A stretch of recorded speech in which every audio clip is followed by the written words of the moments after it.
Welcome everyone. Thanks a lot for staying with us. You're watching Plain Speak with me, Shivani Gupta. In the wake of the devastating terror attack in Pahalgam, there's been a noticeable pattern in how the incident has been covered by foreign media outlets. While the attack has drawn strong condemnation from global leaders, the media's focus has often shifted towards the broader geopolitical implications rather than the human tragedy first. Now, this is the first simple trick if you want to play down a terror attack that doesn't suit your narrative. Several major international news organizations emphasize the escalating tensions between India and Pakistan because that's a great way to put pressure on India to not act in response. The New York Times described the incident as part of a, quote, long-standing insurgency in Kashmir, contextualizing a brutal attack on innocents, unarmed civilians right after it happens is the refuge of scoundrels. The use of terms like militants instead of terrorists by some media is not new. Even the US House Foreign Affairs Committee criticized the New York Times for its choice of words. Now, legacy media has a habit of telling its readers and viewers whose suffering is justified and whose is to be protested. Don't forget, it is the same mindset that has allowed voices justifying October 7 attack on Israel to find such mainstream presence. But there is another route for foreign press when it comes to India. Plain, simple, English writing trickery. If you're not from the business, it can be hard to see through this. It is the use of simple sentence construction or usage of words that have a subliminal impact on how you perceive the news. An example, write Modi regime instead of Modi government. The simple use of the word regime gives it a hardline image, almost illegitimate image of the government. But it can also pass under so-called journalistic and editorial standards. But here is why the Indian government has warned the BBC yet again. This is over a headline that read, and I quote, Pakistan suspends visas for Indians after deadly Kashmir attack on tourists.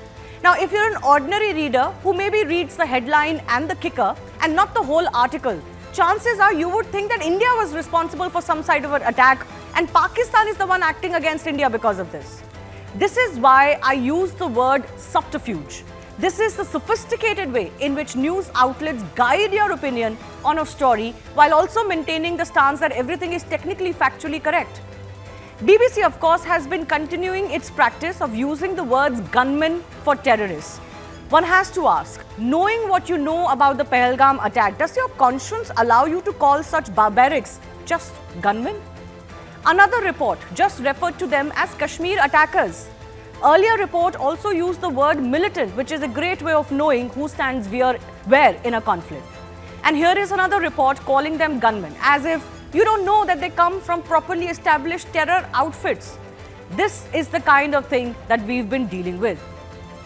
BBC has often found itself in the crosshairs of Indian governments, but in the past, Indira Gandhi's government had actually banned them twice during the 1970s.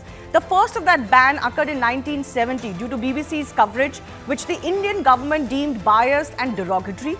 This decision was influenced by a documentary film by Louis Malle and that focused heavily on poverty in Calcutta, which the government felt misrepresented India. The second ban happened during the emergency, of course, between 1975 and 1977, but that was part of the government's overall strict censorship and control of the media in India. The Western media is at it again. Do mere warnings suffice? Regardless of that, from Paris to London and even in Berlin, protests demand justice for the victims. The NRI community, the diaspora linked to India has come out and really called out this attack for what it truly is. All community people, Muslim, Hindus, Christians, they all came together against the terrorism, against the violence in Kashmir. So it's a good message, and the international community will know about this, that we Indians all together in the world, we are peace lovers in the world and we want to do good work for the harmony of the world. आज हमारा protest यहाँ पर एक बहुत peaceful ढंग से चल रहा है और हम ऐसे ही आशा रख रहे हैं कि हमारी भारत सरकार उनको उसी की भाषा में जवाब दे।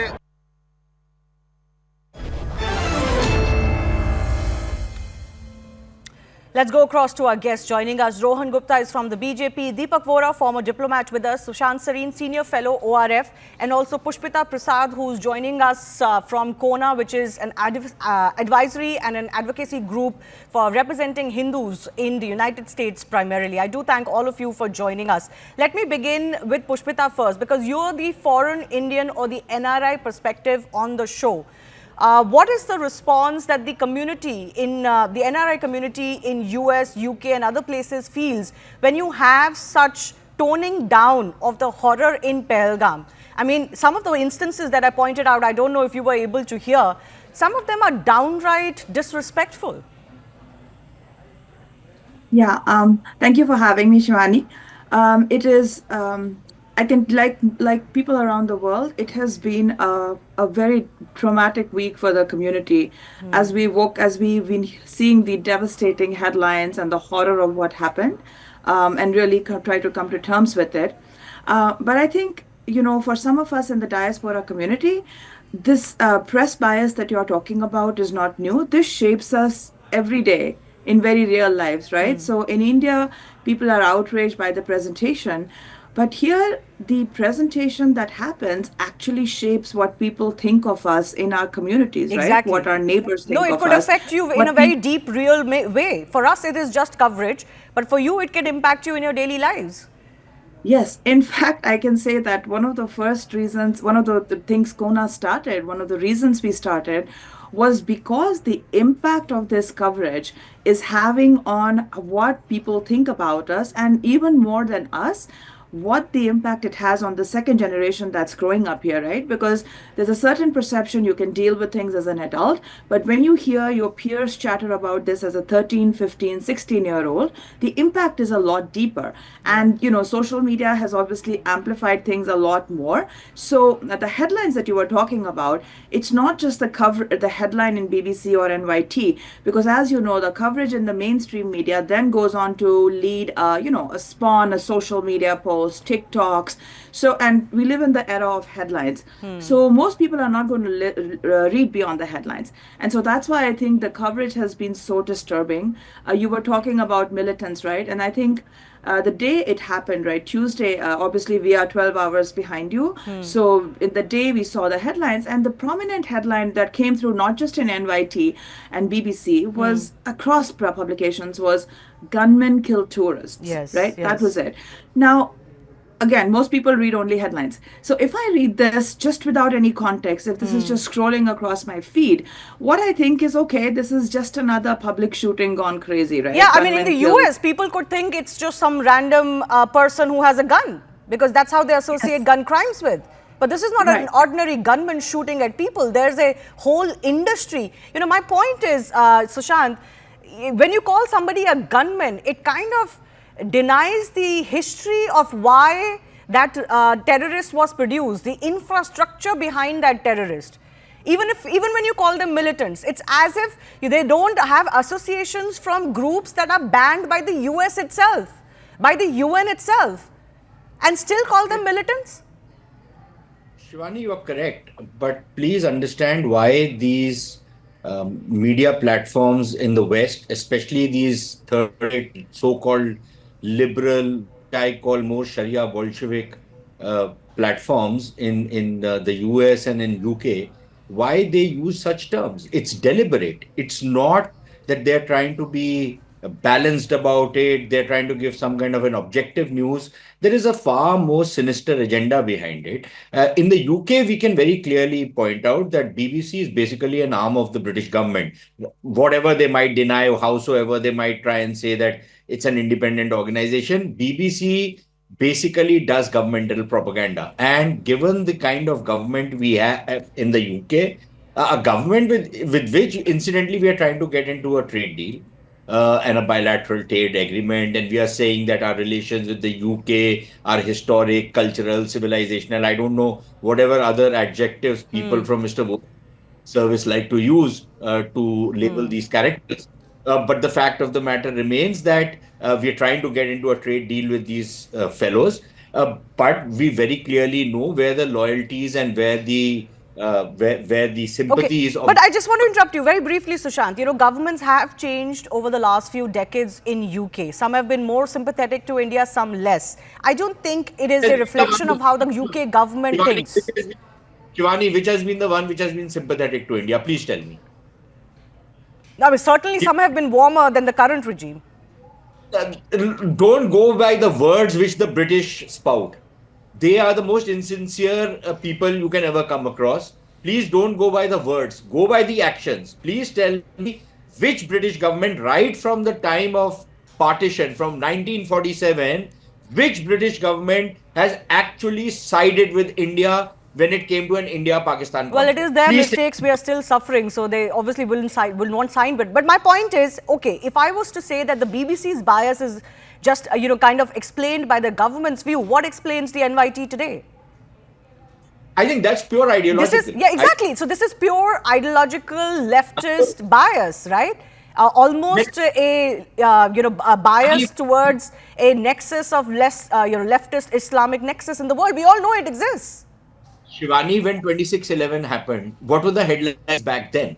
When multiple terror attacks have taken place in India, what have been the headlines in Washington Post or New York Times or any of these third-rate rags published in the US by the so-called liberals or the NPR correspondent who has been out here, who has filed stories from here, and we've tolerated it, we've allowed it to happen. So partly the fault is ours that this kind of news has been allowed to go, and it's very clear that they're trying to plug a line. But then, Shivani, while we point a finger at the Western press, what about the Indian language press? You know, the various Hindus and the various other newspapers out here, the kind of headlines the Hindu gave the other day. No, in my opening, I mentioned the slight trickery of the use of words. I quoted a particular term which was used by one of the websites published very much in India and from India. I'm not going to name one because I have to draw a line in the way I conduct my program. That article talked about how it is such a bad decision to suspend or put in abeyance the Indus Water Treaty. It made India as the bad guy. It also talked about, its kicker said Modi regime. And that's the kind of distinction I was trying to draw in my opening. You use the word Modi regime, automatically you paint it as an illegitimate, almost fascist government. This is the small trickery that media plays to you, and this is sophisticated, particularly in the English form media. We know and we can see this, through this. I'm not sure how many of the audiences can, but surely awareness is rising with the rise of social media as well, because opinions cannot be controlled anymore. Social media has democratized opinion, and some of these legacy newspapers, media outlets, some new ones, they have a job to do, and their job and their line is very clear. I want to come to the point that Sushant was referring to. Deepak, I'm coming to you, and Rohan, I'll give you the last word because you are the government and the party in power's viewpoint. Deepak Vora, is warning enough? That's the central question today, because as Sushant very rightly points out, there is a pattern to this historically. Thank you very much, ma'am. Thank you for inviting me. Always love to learn from you, and of course from that one-man military called Sushant Sareen. You don't need anybody else when he's around. He's brilliant. Ma'am, I've served in the United States in the mid-80s. When Mrs. Gandhi was assassinated, it was disgruntled security guards do something. Yes. Or this happens or that happened. When we had the Sikh riots, they've been exploited for centuries. And so they are now revolting against the Indian government. All this nonsense is going on. It's going to get worse, and I'll tell you why, man. As we get stronger, as our economies explode in their faces, as we don't care about them, the media there has consistently been agents of their governments. They don't have any kind of freedom. They have, one second, again, I press in. I don't want to interrupt your line of thought, but their media, and the media we're talking about, is often in conflict with their own governments if they have a slight rightist bent or they are right of center. So this is an ideological problem. No, ma'am, but when it comes to foreign relations, when it comes to comments on foreign nations, then it's always in support of what they think is there. You know, it's America first. America is not used to being number two. No, but the US government branch itself is calling them out, the NYT today. Let me complete. Sure. Let me complete this, ma'am. When China was rising with American support. Oh, we love China and all those wonderful stories. And then when China gave the Americans a slap, it was these terrible fellows, this ping pong, tingling, dingling, whatever that character's name is. So as India rises, you're going to have to be prepared for more. But our strength, ma'am, if you don't mind, is that we don't care. I speak as an ambassador of India, 52 years in diplomacy. I'm 74 years young. We don't care anymore, ma'am, what they say.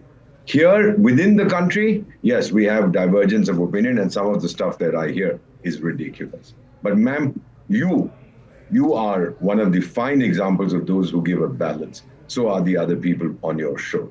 So may I just suggest that don't get too worked up about this. They'll continue as India rises. And once our rise is wherever it's meant to go, then you'll find that these chaps will become bootlickers. I'll take what you're suggesting to our other panelists, but Rohan, I want to come to you. My question to you as the representative of the government is again the same. Why do we tolerate this in India? Why do they have the bravado again and again, cocking a snook in our faces, being so insensitive about the murder of innocent civilians in India, as if, oh, this is just part of the militancy, this is just part of insurgency and counter-insurgency. You know, these things happen. The pressure that is being built, oh, look what will happen if two nuclear-powered states were to come brink to brink. But, you know, before they do that, sure, do that. But before they do that, maybe a word of condemnation or about, or telling their viewers, their readers about how barbaric these attacks are?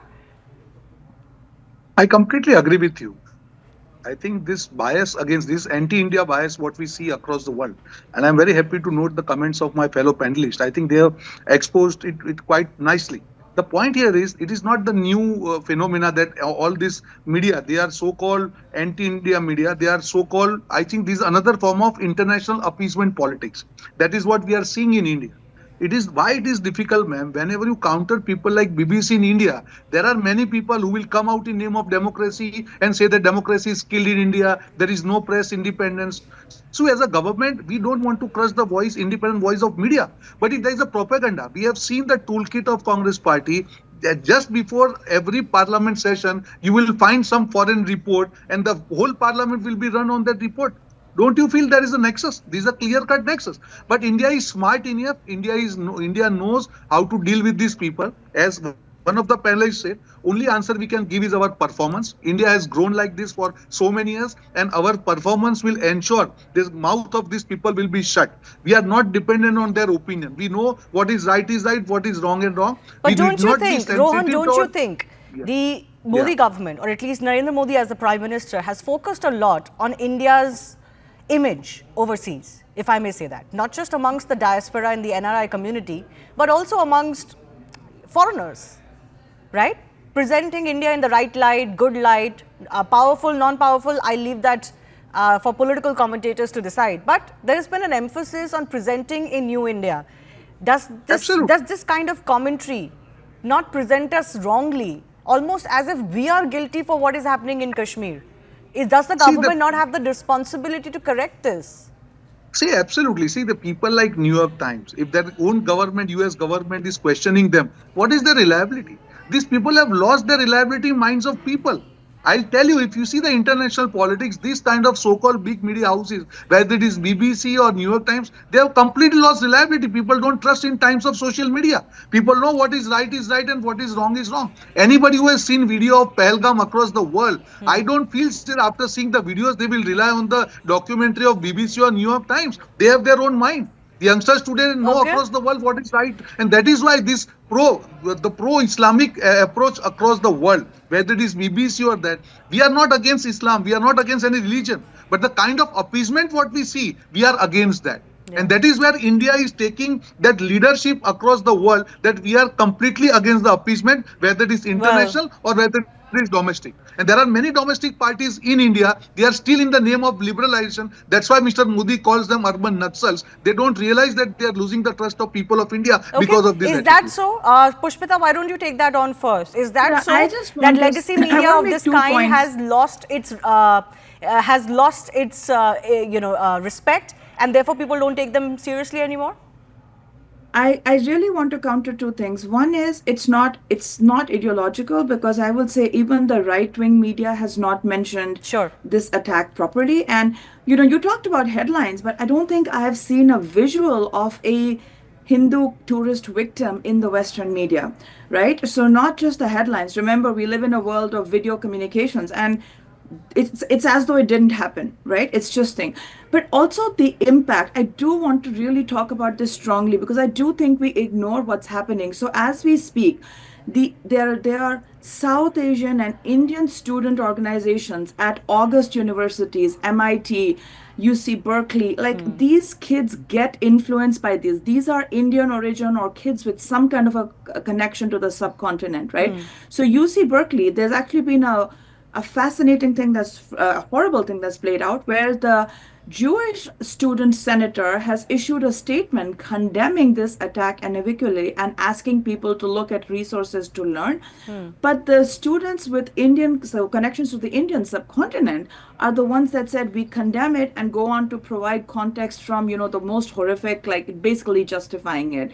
So Kona has been appealing to people in the diplomats and Indian government to realize that this has consequences, because you can say, oh, these are college kids. Well, yes. Sure. No, but all they're of also these going to be ideological wars tomorrow's are diplomats. fought, They're going to be tomorrow's- in university campuses. Sushant, that is No, I'm where just saying possibly that we have there is missed a- out the trick. It's university campuses where your opinions about your worldview get set. And this is where, quote unquote, leftists are very good. They target you when you're Absolutely. young. Absolutely, and the media plays into it, right? Because most people get their information still from media or social media. They're not going to go do some massive research, and most people don't look beyond headlines. And Okay. the heartbreaking visuals from Pahalgam barely made it into Western media. So Yes, keep no that in pictures, mind. no pictures. Great way, Sushant, of not letting people feel for themselves. But the point about university campuses, that's where we're losing the battle, even though some voices are beginning to pick up. Let me make four very quick points. Number one, between the left wing and the right wing press in the US, the right wing press considers everybody as lesser beings, so they don't give a damn what's happening in some shithole country, as they would like to call it. The left wing guys are far more ideological, and their slant is far more vicious and far more sinister than the right wing guys. Okay, that is one. Secondly, this problem of the kids and universities, see, partly it's a problem of how oppressed the atmosphere in many of these so-called liberal universities in the US is. My kids themselves have faced this in places like Canada, where you can't even say something because there's this fear that you'll be cancelled, you'll be doxxed. Your professors, if you were to write something which the professor does not agree with, he is going to, deduct your marks, fail you. This is the kind of Nazism that is there in Western universities, which was supposed to be the pillars of liberalism. Number three, I really think we cannot afford to ignore this image question. Much of this image of India has been sullied by the Indian English language media, by the leftists in the Indian English language media who have spread this canard against India, which has then been picked up by the Western guys and has been amplified further out there. Okay. So you cannot afford to ignore it. And finally, and last point, I don't need any lessons in what is democracy from Western countries, which when Ukraine went into war with the Russians, they threw the Russians out of gymnastics, out of culture, they stopped art exhibitions, and they threw their media channels out. For them to preach democracy to me, I'll ask them to go and take a hike. I would have used other language, but I think they can just go and take a hike as far as I'm concerned. I think those days are definitely gone, where they could tell us whether something is democratic or undemocratic. We've seen this play out over and over, and Sushant has been on my shows as we've called out those actions. I don't think anybody buys that in India anymore. But the days of slanted coverage, where technically it surpasses so-called journalistic standards and ethics, but if you know the sleight of hand and the sleight of language, you can see through this. Yes, Mr. Vora, you wanted to come in very quickly, sir.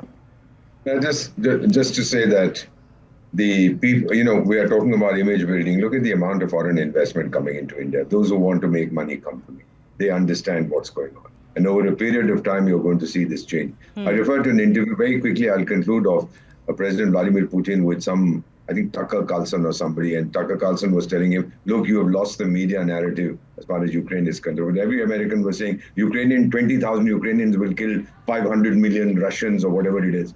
And then he said, look, why should I waste my time on it? The situation on the ground is that I'm winning. Why should I spend money? So do you feel the power or the hold of this so-called leftist legacy media has It's reduced? declining dramatically. It's because thanks to networks like yours, you are exposing them. Their power is declining very, very rapidly, ma'am. Before I go to may I Rohan, just yes, conclude by yes. saying that, Mr. Sareen, you remember when Operation Blue Star took place, there was a EP, I think Associated Press, Indian reporter, you know who I'm referring to, who filed a story saying that he had seen 12 Sikhs with their hands tied behind their backs shot by the Indian army. Arrant nonsense. And then later we locked the fellow up, and then I was press counselor, ma'am, in Washington. So their chief came to see me. Look, what have you done? I said, prove it to us that this guy. And then he turned around to me and he says, he's a very ambitious journalist. He left it at that.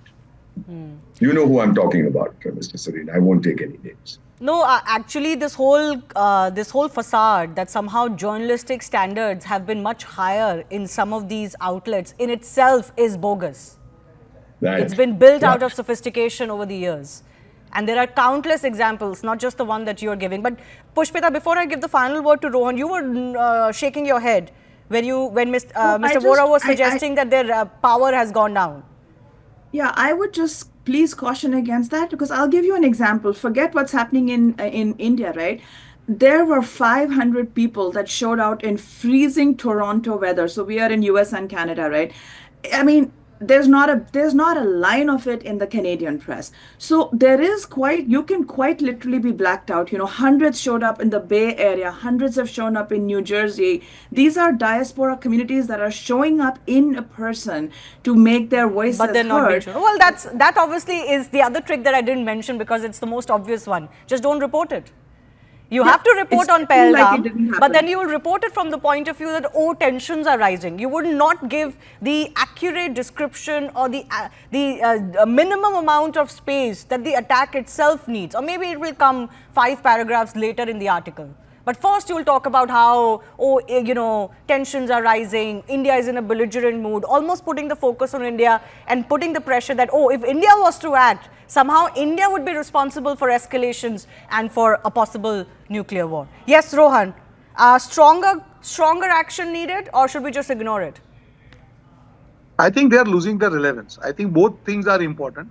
When it is too much, definitely action needs to be taken in India, and these so-called liberal parties or the savior of democracy, they should not be taken seriously. This is the eye-opening things for people of India also, when these people cry in name of democracy, how much to trust? When you see the larger picture across the world, with such anti-India bias, such pro-Islamic bias, obviously we have to counter that together. But at the same time, good thing is they are losing their relevance. And that's why if you see the coverage of Palestine and Russia war and Indian thing, you will see that bias is quite visible. And yes, that's why actually, in a way, after a year or so of this coverage of the October 7 attack that we've seen, and the absolute skullduggery while defining or defending what happened from Hamas, Sushant, I mean, that in itself has opened the eyes of a lot of people in the West, right? Because they called it out. Absolutely. No, they might have called it out, but I don't think that has changed the attitude of the so-called liberal Western press. The citizens? Sorry? The citizens? We care about what the citizens think, right? Not so much the media alone. Frankly, I don't know if the citizens have also started changing their mind. If I look at what is happening in the US and many of the other Western countries, the level of stupidity I see on the left is quite astounding. It's like mind-bogglingly stupid. It's like all of these characters are chickens for KFC kind of people, they are heading for their own destruction and demise. They're virtually suicidal in the kind of stuff which these people talk about, especially when terrorist groups. And the problem is that much of the Western so-called liberal progressive media actually tries to amplify the message of the jihadists. Now, please remember, it was New York Times which way back published an editorial by Sirajuddin Haqqani at a time when he was an international designated terrorist. But that same New York Times, when it published a op-ed column of a serving US senator or congressman, I'm not sure, there was a furor in the newsroom and heads had to roll, because how could you publish something from a conservative senator or congressman in the New York Times heads had to roll. So you can see what is the kind of biases that. No, absolutely. Deplatforming has been one of the very old tools, which first comes from quote-unquote liberal media and ecosystem. Deplatforming, cancellation, throwing people out, telling them not to speak, arguing that they shouldn't have the right to say this or that, all of that, while talking about freedom of speech and democracy and thought and whatnot.